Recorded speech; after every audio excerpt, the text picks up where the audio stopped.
네, 안녕하세요. 증권맨입니다. 7월 26일 금요일 시황 먼저 살펴보겠습니다. 코스피는 0.4% 하락 마감은 했지만 장중에 좀 거의 1%까지 밀리다가 다행히 외국인 쪽에서 수급이 좀 들어오면서 양봉 마감은 해주는 상황이고, 지금 양시장 다 기관 쪽에서 좀 매물이 좀 많이 나옵니다. 연속적으로 계속해서. 오히려 외국인은 조금 더 수급이 개선이 되려고 하는데, 기관 쪽에서 매도 물량이 많이 나와요.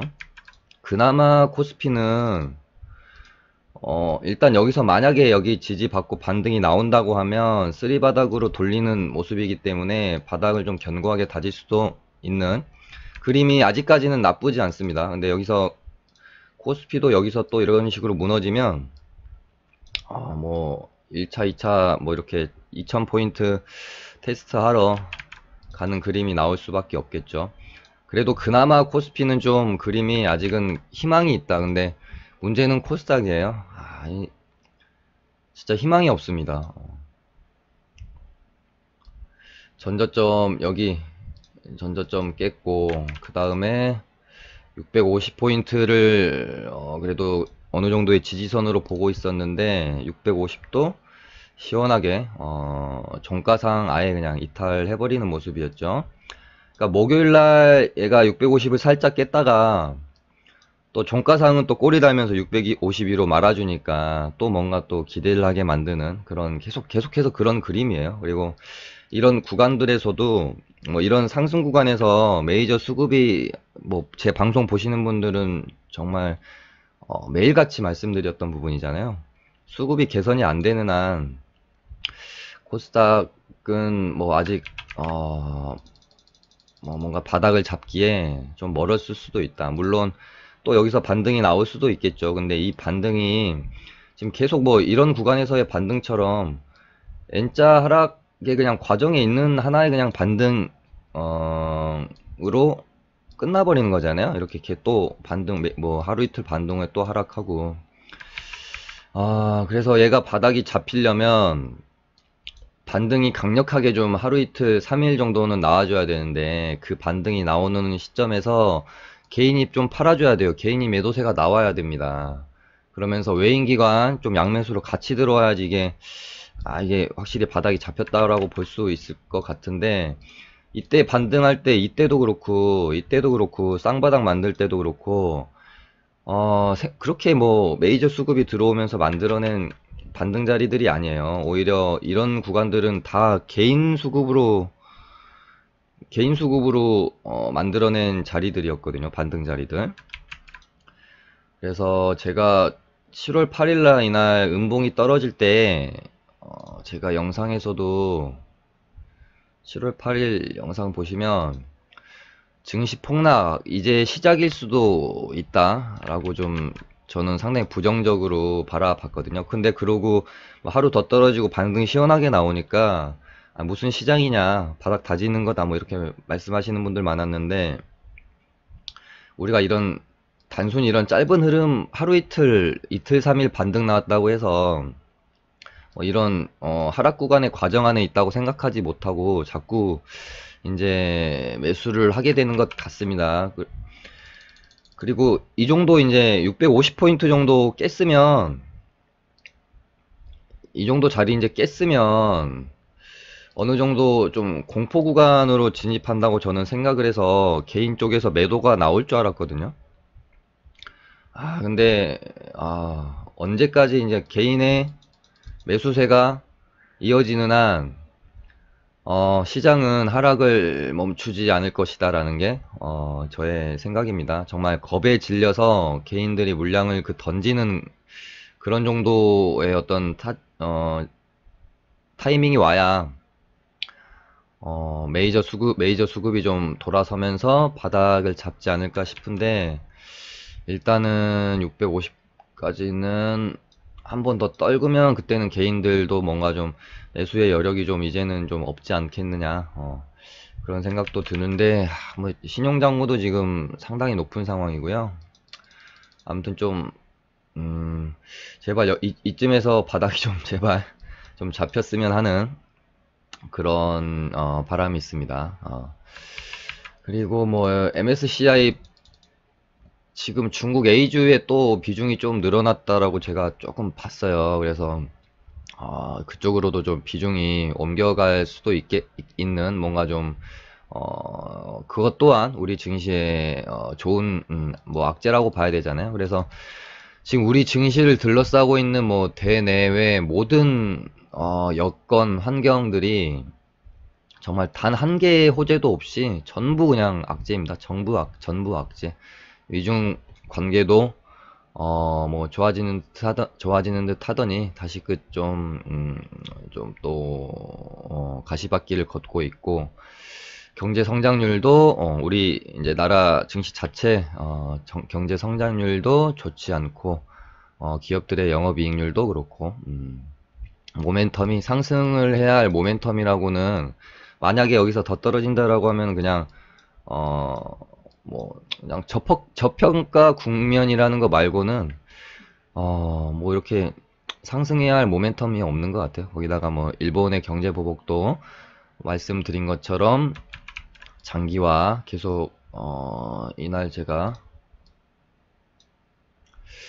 생각에는 절대 이게 뭐 그러니까 유튜브나 방송이나 제가 또 보면 뭐 곧 일본 그 수출 규제 관련 이 모멘텀이 뭐 좀 뭐 곧 끝날 것처럼 분위기를 또 많이 잡는 면도 있더라고요. 근데 제 생각에는 전혀 그렇게 저 개인적으로는 보지 않는데, 일본이 한번 칼을 뺐는데 어설프게 뭐 그냥 집어넣을 일은 제가 봤을 때 없다. 이거 완전히 고도로 정말 오랫동안 준비된 고도의 계산이 들어간 경제 보복인데, 뭐 이게 쉽게 그렇게 뭐 아베 쫄았느니 뭐 자충수니 이러면서 이거는 어떻게 보면 또 우리만의 좀 착각이 아닌가, 그렇게 저는 봅니다.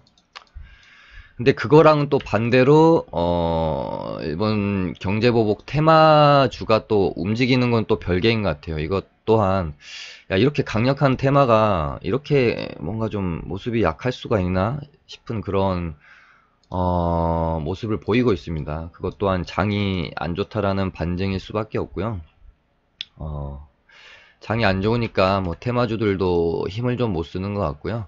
특히나 지금 일본 수출 규제 관련주들의 좀 특징이 뭐냐면, 다른 뭐 테마 예를 들면 뭐 돼지열병 테마라든지 뭐 그런 테마들처럼 보통의 테마주들은 상당히 좀 가벼운 종목들을 많이 엮어내죠. 왜냐면은 주가를 컨트롤 하기가 쉬워야 되기 때문에 급등과 급락 이렇게 반복하는 좀 가벼운 종목들이 많이 엮이는데, 이번 테마는 조금 느낌이 좀 많이 다릅니다. 실적이랑 굉장히 밀접하게 연관되어 있는 그러니까 실적주 혹은 뭐 상당히 우량하고 무거운 주식들이 이번 테마에 많이 엮였어요. 그러다 보니까 이런 주식들에는 공매도가 많이 껴있을 수밖에 없고, 공매도는 언제 이렇게 날개 단 듯 본인들의 기량을 펼치냐면, 장이 안 좋을 때 펼쳐요. 장이 안 좋을 때. 하락장이 지속이 되는 한 공매도는 정말 뭐 쉽게 물러서지 않는다. 쉽게 환매수 절대 안 합니다. 얘네들. 진짜 하이에나보다 더 지독한 애들이기 때문에 그래서 제가 뭐 신라젠이나 뭐 제약바이오 이야기할 때나 뭐 계속 제가 언급드리는 게, 좀 개별 종목의 뭐 호재 이런 게 지금 안 먹히는 시장이다. 그래서 뭐 개별 종목들의 언제 주가가 뭐 턴이 될까 이런 걸 볼 때가 아니라, 지금 언제 시장이 도대체 턴하는지 이거를 지켜봐야 돼요. 뭐 이런 추세에 있는 한 어떤 종목이 아무리 좋은 호재와 테마에 엮여도 뭐 좋은 모습을 보이기가 힘들 가능성이 크다. 특히 공매도가 많이 좀 공매도가 많은 종목들은 특히나 더 그렇죠. 솔브레인 한번 보세요. 진짜 이거는 뭐 진짜 제가 만약에 뭐 솔브레인의 뭐 장투자나 가치 투자로 들고 있었다라고 하면 진짜 욕이 안 나올 수가 없나. 하루 건너 계속 공매도 금지예요. 공매도를 지금 5일 5번 연속인가 공매도 금지가 됐어요. 이 종목이. 야, 이건 정말 공매도 이거는 진짜 한국 증시에 정말 거머리 같은 존재들이고 이거는 문제가 상당합니다. 진짜 너무 커요. 그냥 거의 지네들 놀이터 수준으로 우리 증시를 뭐 거의 진짜 갖고 논다고 봐도 과언이 아니냐. 농락당하고 있어요. 우리가 농락. 정말 공매도한테.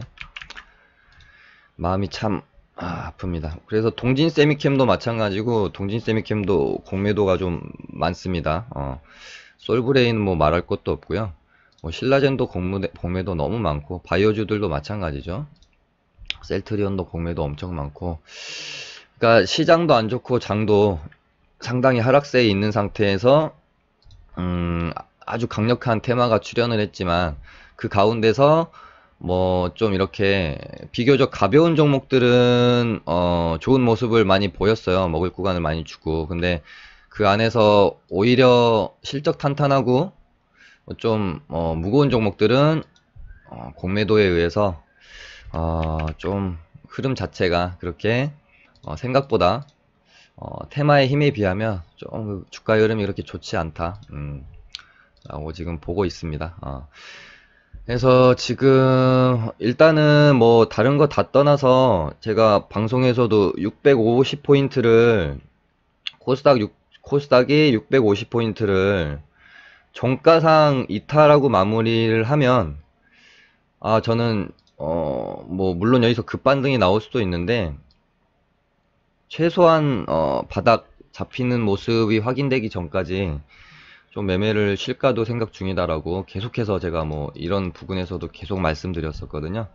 근데 지금 이탈이 됐기 때문에 얘가 뭐 여기까지 또 떨어질 수도 있고 뭐 반등 나올 수도 있고 그거는 모르는 건데 아무튼 뭔가 제 생각에 확실한 확실히 바닥을 다지는 그런 좀 모습이 좀 출현될 때까지 일단은 뭐 좀 매매를 좀 쉴까 생각을 하고 있습니다.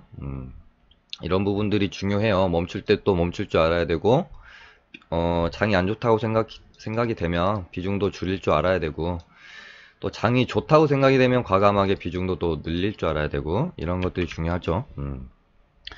그래서 뭐 지금 지수랑 뭐 시장 이야기만 뭐 10분 넘게 했는데, 일단은 뭐 종목들이 볼 게 지금 별로 없습니다. 뭐 후성 이런 애들도 보시면 이런 강력한 테마의 대장이었던 친구가 뭐 7.51선 11선에서도 반등 안 나오고 지금 21선에서도 반등 없이 죽는 이런 모습은 조금 오바해서 거의 저도 주식 뭐 한 10년 가까이 하고 있는데 몇 번 본 적 없는 주가의 흐름이 아닌가. 뭐 예전에 뭐 동성제약이나 이런 애들하고는 그 느낌 많이 다르잖아요. 얘네들은 뭐 개별주였고 동성제약도 개별주였고 언제였죠? 뭐 이런 모습 개별 종목이었고 뭐 돼지열병 관련 테마는 뭐 우리가 그렇게 신뢰도가 높거나 뭐 그런 게 또 아니잖아요. 또 뭐가 있죠? 줄줄 흘렀던 내렸던 종목이 키스트도 마찬가지로 재료 자체가 뭐 약간 좀 개별성이 좀 높은 재료였고 근데 제가 이때도 말씀을 드렸지만 뭐 정말 정부에서 직접적으로 개입이 되고 정책이 펼쳐지고 신경 쓰는 이런 사안에 대해서 테마가 생겼는데 이런 테마의 대장주가 이렇게 죽는 거는 전 진짜 손에 꼽히는 것 같습니다. 주식 정말 오래 했지만 손에 꼽히는 것 같아요. 그만큼 뭔가 지금 장이 확실히 좀 뭔가 쉽지 않은 장이다라는 거를 좀 알 수 있을 것 같고요. 그 다음에 동진 세미캠을 뭐 잠깐 좀 살펴보면 얘도 참 모르겠습니다. 주포와 공매도와의 싸움인 와중인 건지, 이제 주포의 의도가 일부러 그런 건지, 아니면 뭐 주포가 떠난 상태에서 뭐 개인과 뭐 공매도와의 싸움을 펼치고 있는 건지, 참 알기가 힘든, 이 종목도 참 알기가 힘든 종목입니다. 뭐 어 이때까지는 확실히 주포가 존재한다고, 뭐 지금도 당연히 저는 뭐 주포가 존재한다고 생각은 하지만, 이날 주포에 어떤 그 힘이 들어와서 이런 움직임, 어, 요- 이렇게 매물대를 소화하고 양봉을 하나 뽑아줬는데, 보통의 움직임이면 돈 써서 이렇게 양봉을 뽑아냈으면 다시 밑으로 이렇게 주가를 흘러내리게는 안 하죠. 보통은. 근데 어찌됐건 뭐 공매도 때문에 그랬건 어찌됐건 돈 써서 뚫은 매물대를 다시 한번 밑으로 하회해요. 그러고 나서 다시 매물 소화해놓고 이날 빵 쳤는데, 전 이날의 이 기준봉이 좀 사실 되게 좀 어떤 의도였는지 좀 이해하기가 좀 힘들다. 왜냐면은 이날이 후성 상한가 간 날인데, 상한가 보내려면은 이날 보냈어야 되는 게 맞습니다. 주포가 의도가 만약에 땡기려고 하는 의도를 가지고 있었다면. 근데 상한가를 보내지 않았어요. 어, 그러고 나서 그 다음날 개파락까지 했습니다. 이거는 어, 제가 이 종목의 주포라면은 이런 그림은 전혀 득이 많이 없는 그림이거든요. 어, 그리고 이날 15일날 기준봉 뽑았던 이날의 분봉도 보면 뭐 물량을 털고 나갔을 만한 그런 봉 자체도 없어요. 이런 훅훅 털어내는 그런 봉들도 없었기 때문에. 근데 기준봉을 지금 상한가도 안 말고 어설프게 29%뭐 28% 뽑아놓고 그 다음날 오히려 또 개파락하고 이 윗꼬리에서 털어 먹었을까요? 뭐 그런 생각도 제가 좀 해봅니다만은, 상식적으로는 솔직히 조금, 그러니까 털어 먹었다면은 아마 이 구간에서 털어 먹은 걸로 보이는데, 상식적으로 좀 이해하기 힘든 그런 컨트롤이다라는 생각도 들고, 그리고 또 이런 구간에서 제가 지켜보고 있으면 아직은 뭔가 주가를 관리하는 주체가 있는 것 같다는 생각도 들거든요. 근데 또 경인양행이 같은 포토레지스트 관련, 그러니까 수출 규제 안에서도 뭐 후성이랑 솔브레인이랑 고순도 뭐 불화수소 관련 테마라고 하면, 경인양행이랑 동진세미캠은 포토레지스트 관련이거든요. 그러면서 이제 경인양행이 상한가를 가면서 동진이도 장중에 잠깐 반응은 했는데, 결국은 프로그램 보니까 뭐 고가권에서 프로그램 또 엄청 쏟아지더라고요. 그러면서 또 밀리면서 끝나는 상황. 동진 세미캠은 제가 봤을 때는 21선 이렇게 올라오면 21선 딛고 만약에 얘가 주가를 돌리지 못하면 비중 조절이 좀 필요할 수도 있을 것 같다라는 그런 생각을 하고 있습니다. 뭐 저도 이 종목을 뭐 이제 조금 비중 조절해 놓고 조금 가지고는 있는데, 어느 정도 선에서 대응을 잡고 좀 봐야 될지 고민 중이거든요. 얘를 한 21선을 대응으로 볼지, 아니면 여기 14,500원을 깨면 좀 대응을 할지, 아니면은 좀 러프하게 한 14,000원, 종가가 14,000원 밑으로 좀 이탈하는 구간에서 좀 대응을 할지, 저도 움직임을 보면서 좀 고민을 해보려고 해요. 일단은 21선 이렇게 올라오면 이 구간에서 어떻게 지지받는지, 그 다음에 가는지 아니면 하방으로 추세가 꺾이는지 부분을 좀 잘 지켜보면서 대응을 해야 될 것 같다는 생각이 듭니다. 그 다음에 9일재지는 뭐 이 정도 포인트 오면 매력적인 타점이다 라고 말씀드렸었죠. 그래서 뭐 이런 식으로 크게 분할 매수하면 뭐 이 안에서의 뭐 충분히 먹을 구간은 주지 않을까 그렇게 보고 있고요. UTI는 11선 근처에서 결국에는 먹을 구간을 충분히 줬네요. 이 타점에선 먹을 구간을 줬기 때문에 이제는 요 정도 타점, 노려보는 게 좋을 것 같다. 기준봉 나오고 첫날의 저가랑 21선이자 기준선 닿는 이런 타점들까지 좀 떨어지면, 이런 식으로 좀 떨어지면 한번 접근해 보는 게 좋을 것 같습니다. 그 다음에 아진산업은 이제는 접근하기가 좀 그렇죠. 뭐 물론 다시 또 이래 갈 수는 있는데, 차트적으로만 봤을 때 이거는 털고 나갔죠.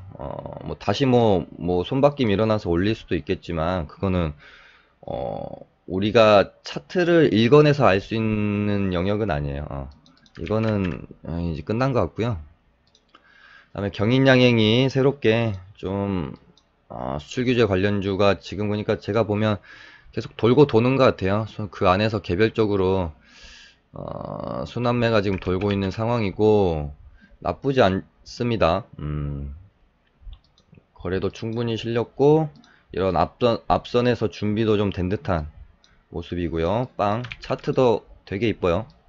경인양행 매매 한번 해봐야 될 것 같은 종목이고, 그 다음에 MI텍도 거래량이 좀 터졌어요. 근데 얘도 종목이 끼가 상당히 괜찮아요. 이런 구간들에서 저도 매매를 좀 많이 해봤었는데, 일단은 하방 압력이 이렇게 있는 상황이기 때문에 상한가를 뽑았어도 다시 좀 이렇게 하방 압력이 좀 커요.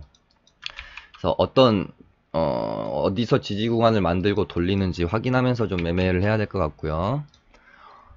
그 다음에 362는 움직이는 게 정말 시원시원합니다.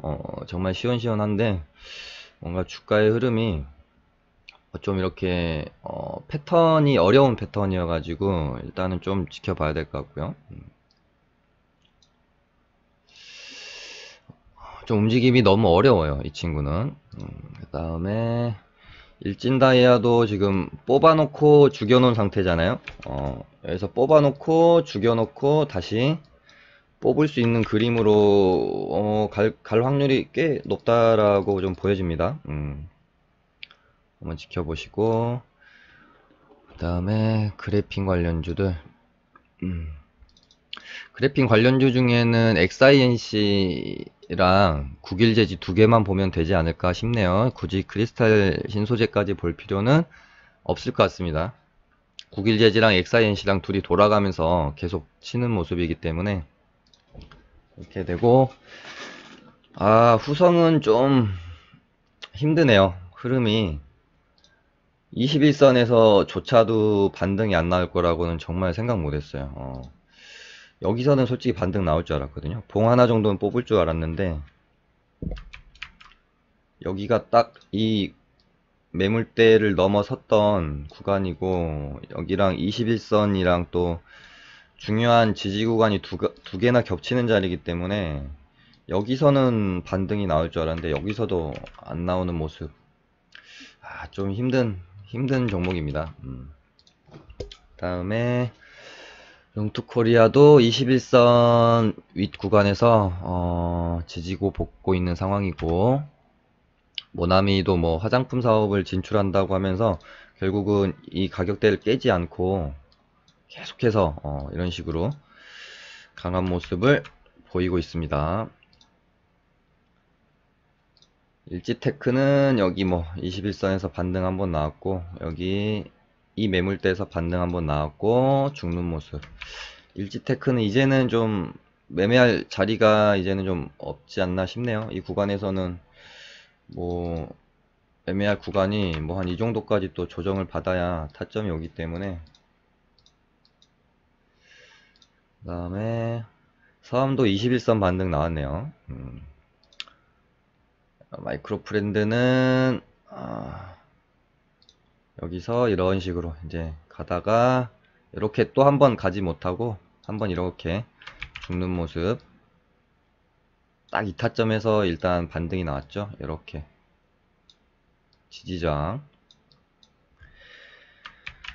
그런 상황이고, 하이트도 21선에서 지금 일단 비비고 있고 반등도 한번 나왔거든요. 근데 얘도 이런 식으로 또 이렇게 21선 하방 돌파하면 이렇게 떨어질 수도 있고 다시 한번 위로 올라탈 수도 있고.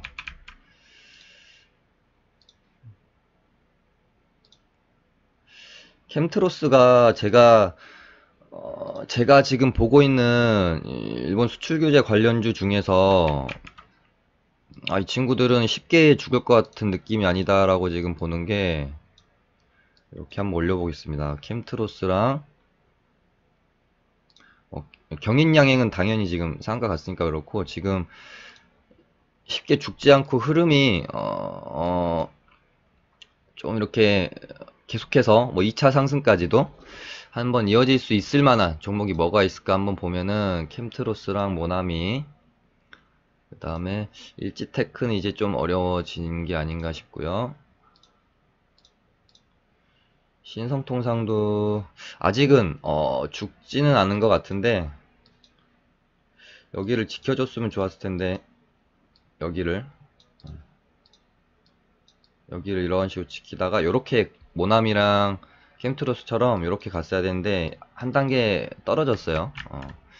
그래서 얘도 조금 모르겠습니다. 아무튼 캠트로스랑 모나미 요 정도 지금 주가의 흐름이 상당히 괜찮다 라고 좀 보여집니다. 동진 세미캠도 아직은 과정 안에 있다고 보여지는 종목이고요. 이렇게 세 개 경인양행도 괜찮고 이렇게 정도 보면 될 것 같아요. 그리고 뭐 지수가 꺾이니까 그동안 바닥권에서 괜찮은 모습 바닥권에서 좀 괜찮은 반등을 보였던 신라젠이랑 헬릭스미스도 일단 얘네도 하방 압력이 어찌됐건 굉장히 그 하방 압력이 높은 상태에서 고개를 들었기 때문에 눌리는 건 어쩔 수 없어요. 눌리는 건 어쩔 수 없는데 이제 시장 대비 그래도 이 눌림이 엄청 그렇게 깊진 않았었거든요. 잘 버티고 있었어요. 시장 대비해서. 근데 결국에는 금요일날 지수가 거의 장중에 거의 2%까지 급락이 나오면서 좀 버티지 못하고, 그러니까 버티다가 버티지 못하고 좀 이런 식으로 음봉이 출현한 상태. 뭐 신라젠도 마찬가지고요. 하방 압력이 지금 상당히 센 상황이기 때문에 고개를 들었어도 다시 눌림을 줄 수밖에 없다. 여기서 뭐 이렇게 가기는 좀 힘들어요. 장이 진짜 좋아서 받쳐줬어야 되는데 눌린 상황이고, 신라젠은 뭐 장이 안 좋게 되면 한 여기까지는 눌림을 줄 확률이 좀 크겠죠. 어찌됐건 뭐 종목을 분석하는 게 이제는 의미가 없습니다. 이제는 시장 지수만 보시면서 좀 판단을 하셔야 될 것 같아요. 오늘 이렇게 해서 마치도록 하겠습니다. 감사합니다.